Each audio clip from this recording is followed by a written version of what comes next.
Shout out to all the haters and doubters. My boy Undisputed. 2 times.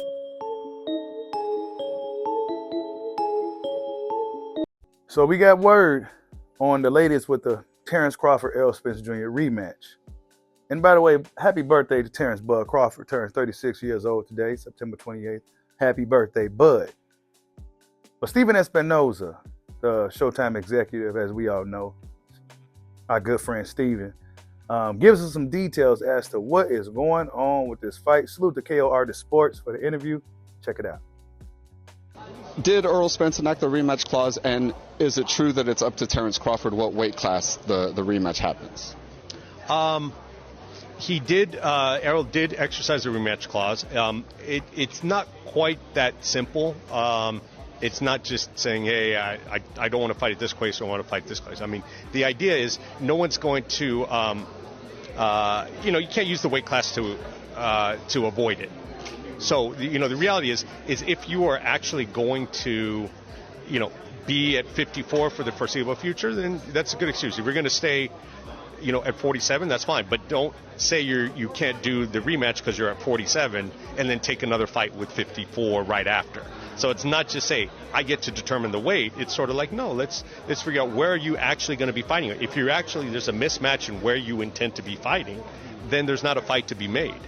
But it's not like somebody can manipulate and just say, nah, today I feel like going to 147, and in 6 months, if I get a big fight, I'll go to 54. That's not really keeping the spirit of things. Is that like kind of black and white on paper, or is it one of those? I'm sort of paraphrasing. It's not, there's a little bit more formality to it, but it's sort of like that's the underlying concept. And I was going to say, I mean, he keeps talking the plan is to face the winner of this, especially kind of specifically Canelo, right? I mean, Canelo's with PBC, the next 2 fights, is that kind of part of it's like, bro, like what's the real deal here? Like, are you going to move up? Then Yeah, I mean, look, it's a discussion. I mean, all of it. There's no sort of immediate. There's deadlines on it and deadline, but look, we got a busy schedule the rest of the year. We got a couple more events coming. I don't think we're going to end up squeezing it in this year. Probably be next year anyway. So, we'll figure it out. Well, so then it doesn't necessarily is going to be by the end of the year.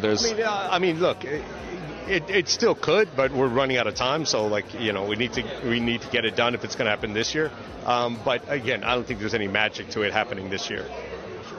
After hearing what Stephen Espinoza had to say, and go subscribe to KO Artist Sports for the interviews, he seemed to not quite know exactly what's going on, right? Terence Crawford, as we know, has the control right now. He has the control. He has the juice.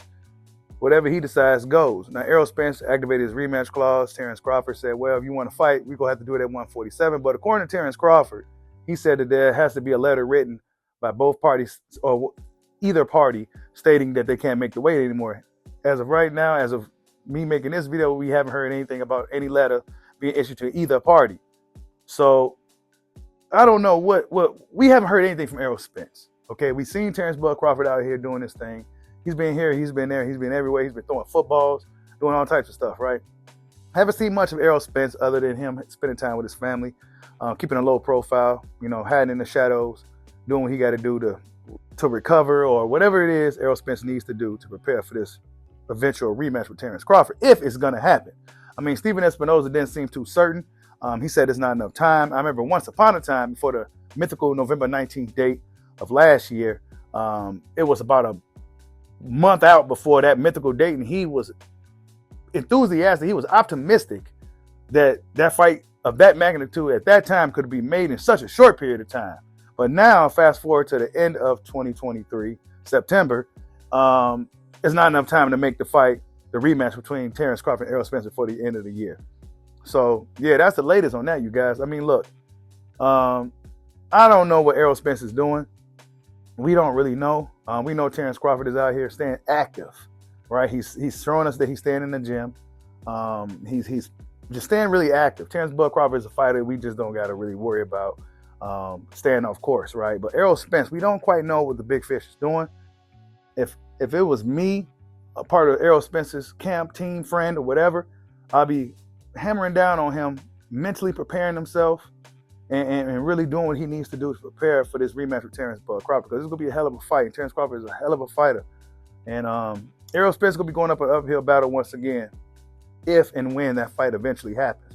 So, yeah, you guys, that's the latest. Oh, and real quick, Stephen Espinoza fired back at Dana White. Now, Dana White, as we all know right now, the narrative is that Showtime is pretty much going to be like HBO, done with boxing. And Stephen Espinoza came out, took some shots at Dana White. Now, Dana White initially said, yeah, I heard about it. Aha, that's what he get. Something to that effect, right? Paraphrasing. Espinoza came out, responded by saying, oh, well, we did $20 million gates in like 6 months or 3 months, something like that.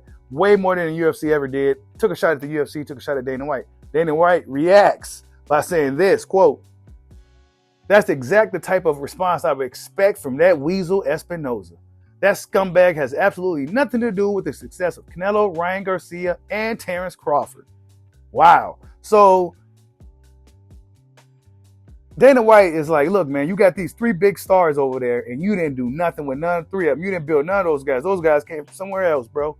And then Dana says, those guys are mega stars, and they are the ones responsible for driving the gates in their fights.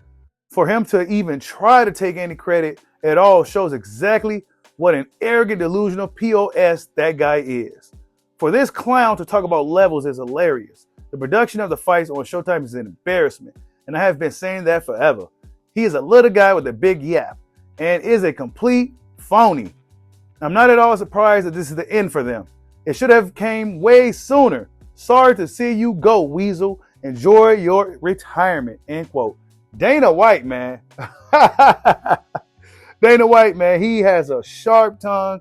He's been like this ever since he came around. Don't expect nothing different from Dana White.